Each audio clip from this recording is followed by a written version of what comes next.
Hello students, स्वागत है आपका एसपीसी सेंटर ऑफ नॉलेज में। कैसे हैं आप लोग? आशा करते हैं अच्छे होंगे।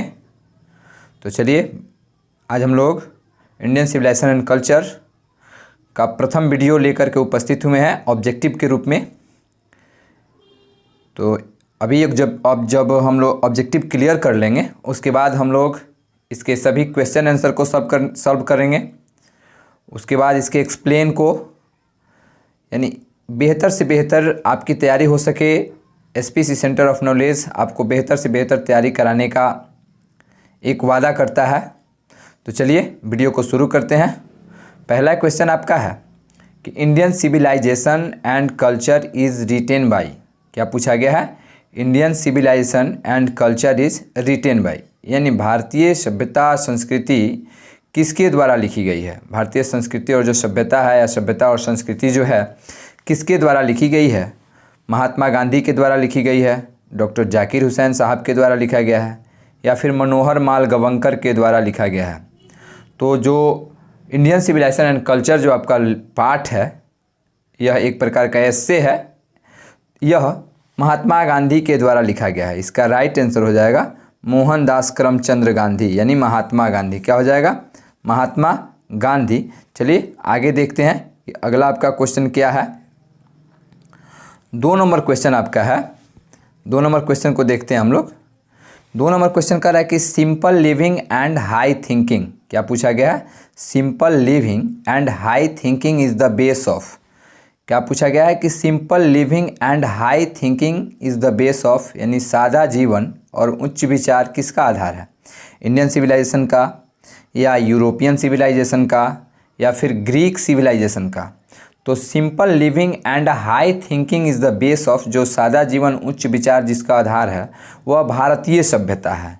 यानी ऑप्शन ए इसका सही होगा, इंडियन सिविलाइजेशन। अगला question, the autobiography of Gandhi ji, यानी गांधी जी की जो आत्मकथा है उसका क्या नाम है? यहाँ पे 2 ऑप्शन दिए गए हैं आपके सामने। एगो ट्रूथ एंड नॉन वायलेंस, एक दिया है माई एक्सपेरिमेंट विथ ट्रूथ। तो गांधी जी का जो ऑटोबायोग्राफी था, यानी आत्मकथा जो थी, उसका नाम था माई एक्सपेरिमेंट विथ ट्रूथ। चलिए अगले क्वेश्चन को देखते हैं। आशा करते हैं कि वीडियो आपको पसंद आए, और चैनल को सब्सक्राइब करना ना भूलें, लाइक करें, शेयर करें, और अपने सभी दोस्तों के पास शेयर करें, ताकि सभी दोस्त जो 12th क्लास की तैयारी कर रहे हैं उनकी अच्छी से अच्छी प्रिपरेशन हो सके। और हमारा भी यही रहेगा आपसे कि हम आपके परीक्षा की बेहतर से बेहतर तैयारी करा सकें। चलिए अगला क्वेश्चन है कि civilisation is that mood of conduct which point out to man the fill in the blanks. यानी सभ्यता कह रहा है कि civilisation is that mood of conduct. सभ्यता वह आस्था है, जो आचरण है वह आस्था है। कह रहा है कि विच पॉइंट्स आउट टू मैन, जो एक मनुष्य को पथ पर, अगर कहें तो आगे बढ़ाने के लिए हमेशा अग्रसर होती है। किसकी? मोरल पाथ ऑफ ड्यूटी की, या गुड मैन की? तो इसका राइट आंसर हो जाएगा पाथ ऑफ ड्यूटी। क्या हो जाएगा? पाथ ऑफ ड्यूटी, यानी कर्तव्य का पथ जो है वह सभ्यता की, अगर कहें तो वह आस्था है जो मनुष्य को हमेशा आगे बढ़ाते रहता है, यानी उसकी ओर संकेत करते रहता है। अगला क्वेश्चन है the Gujarati equivalent for civilisation means. जो गुजराती सभ्यता है वह किसके समकक्ष का अर्थ है? गुजराती जो सभ्यता है उसका समकक्ष अर्थ क्या होता है? गुड पर्सन, यानी अच्छा व्यक्ति, गुड कैरेक्टर, अच्छा आचरण, या गुड कंडक्ट, या अच्छे व्यवहार? तो इसका राइट आंसर हो जाएगा गुड कंडक्ट। क्या होगा? Good conduct. C number option इसका सही होगा। अगला क्वेश्चन है आवर एंसेस्टर्स, यानी हमारे पूर्वज, इंजॉयड आनंद लेते थे, fill in the blanks rule, यानी हमारे पूर्वज जो थे वह किस चीज़ का आनंद लेते थे? नोबेल का, होम का, फाइन का, या नथिंग?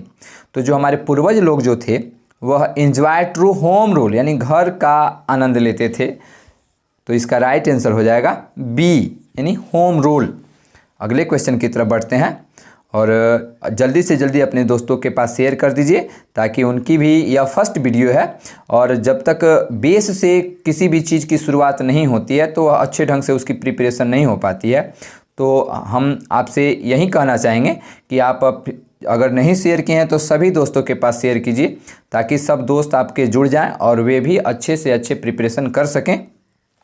अगला क्वेश्चन है कि the charge against India is that, यानी भारत के विरुद्ध क्या है, क्या है कि भारत के खिलाफ यह आरोप है। किसका आरोप है? तो कह रहा है कि the charge against India is that, यानी भारत के विरुद्ध यानी विपरीत यह आरोप है, या कह सकते हैं कि भारत के खिलाफ यह आरोप है कि भारत के लोग कैसे हैं। तो कहा गया है यहाँ पे 3 ऑप्शन दिए गए हैं, 4 ऑप्शन दिए गए हैं। हर पीपुल आर अनसिविलाइज्ड, यानी उनके लोग, भारतीय लोग असभ्य हैं। फिर कहा गया है कि हर पीपुल आर इग्नोरेंट, यानी भारतीय लोगों को इग्नोर करके चला गया। फिर हर पीपुल आर स्टॉलिड, यानी बहुत ही कहें तो बेकार टाइप के लोग हैं। तो इसका राइट आंसर हो जाएगा हर पीपुल आर अनसिविलाइज्ड, यानी जो भारतीय लोग हैं उन लोगों को अगर भारत के कहें तो भारत के खिलाफ यह आरोप लगाया गया कि भारतीय लोग जो होते हैं वह सभ्य होते हैं, लेकिन ऐसा नहीं है। भारतीय लोग ईमानदार होते हैं, मेहनती होते हैं, कर्तव्यनिष्ठ होते हैं। अगला क्वेश्चन है पाराहॉस वेयर रूलर्स ऑफ एंशियंट। क्या पूछा गया है कि पाराहॉस माने फिरौन कह सकते हैं आप, यानी कहाँ के शासक थे, कहाँ के शासक थे।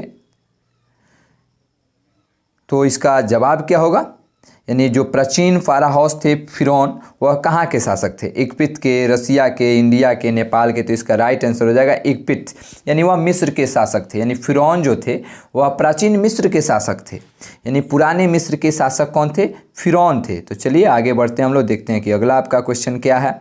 8 क्वेश्चन अभी हम लोगों ने सॉल्व किया है, अभी हमारे पास बहुत सारे क्वेश्चन हैं। तो चलिए देखते हैं। कह रहे कि गिब्बन इज एसोसिएटेड विथ, यानी गिब्बन जो है किससे जुड़ा हुआ है? क्या पूछा गया है कि Gibbon is associated with, Gibbon किससे जुड़ा हुआ है? इटली से, ग्रीस से या जर्मनी से? तो गिब्बन जो है वह इटली से जुड़ा हुआ है। इसका राइट आंसर ए हो जाएगा। अगला क्वेश्चन है civilisation is the state of development of a fill in the blanks. कह रहा है कि सिविलाइजेशन यानी सभ्यता जो है वह किस तरह से, यानी विकास की अवस्था है किन लोगों की है। तो यहाँ पे ऑप्शन दिया गया है सभ्यता जो है विकास के लिए हमेशा होती है, और यही कहा गया कि सभ्यता के लिए विकास की अवस्था क्या है। यहाँ पे ऑप्शन दिया गया है पीपुल, एनिमल, बर्ड या नथिंग, यानी लोग, जानवर, पक्षी या नथिंग, कुछ नहीं। तो लोग होगा यहाँ पे, पीपुल होगा, यानी सभ्यता जो है लोगों के विकास की अवस्था है। कह सकते हैं हम लोग कि सभ्यता जो है लोगों के विकास की अवस्था है, इसलिए इसका राइट आंसर ए हो जाएगा। अगला नंबर क्वेश्चन देखते हैं। कह रहा है कि fill in the blanks is known as the father of nation और बापू, यानी किनको हम राष्ट्रपिता और बापू के नाम से जानते हैं? महात्मा गांधी को, पंडित जवाहरलाल नेहरू को, भगत सिंह को। तो इसका राइट आंसर हो जाएगा महात्मा गांधी। क्या हो जाएगा? महात्मा गांधी को हम राष्ट्रपिता और बापू के नाम से जानते हैं। अगला क्वेश्चन है कि Gandhi ji dominated Indian politics during, यानी गांधी जी भारतीय राजनीति में कब से कब तक सक्रिय रहे?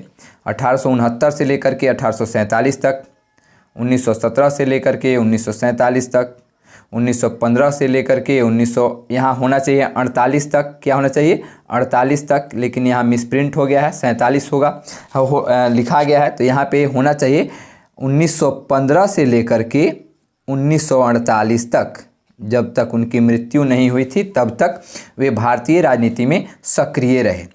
तो इसका राइट आंसर इसमें नहीं दिया गया है, ठीक, लेकिन इसका आंसर यही होगा 1915 से लेकर के 1948 तक। अगला क्वेश्चन देखते हैं। गांधी जी वेंट टू चंपारण, यानी गांधी जी जो थे वह चंपारण कब गए? चंपारण से ही उनकी अगर कहें तो पहली सत्याग्रह शुरू हुई थी, चंपारण सत्याग्रह। बिहार जो है, बिहार में पड़ता है चंपारण, और बिहार अगर कहें तो यह एक प्रकार का वैसा कर्मभूमि है जहाँ से एक से एक अनेक विद्वान अपने आंदोलन को अग्रसर किए हैं। महात्मा गांधी यहीं से अपना आंदोलन शुरू किए। डॉक्टर राजेंद्र प्रसाद हमारे बिहार के थे। महात्मा बुद्ध भी हमारे बिहार के में ही ज्ञान प्राप्त किए। तो ऐसे बहुत सारे क्वेश्चन आपको मिलेंगे। अगला क्वेश्चन है कि fill in the blanks were satisfied with a small village, यानी कौन से लोग थे जो संतुष्ट थे छोटे गाँव में। तो इसका जैसे इसमें ऑप्शन दिया गया है आवर एंसेस्टर्स, रोमन्स, अमेरिकन्स। तो यहाँ पे इसका राइट आंसर हो जाएगा our ancestors were satisfied with a small village, यानी हमारे पूर्वज लोग जो थे छोटे से गांव में रहना संतुष्ट, अगर वो कहें तो संतुष्ट समझते थे, उसी में उनकी संतुष्टि थी। अगला क्वेश्चन है कि European civilisation will mean fill in the blanks of for India, यानी जो यूरोपियन सभ्यता है वह किसके ऊपर हावी है और भारत की सभ्यता को क्या करना चाहती है। वांट चाहना, रियल, वास्तव, रिवेन, बर्बाद या नथिंग।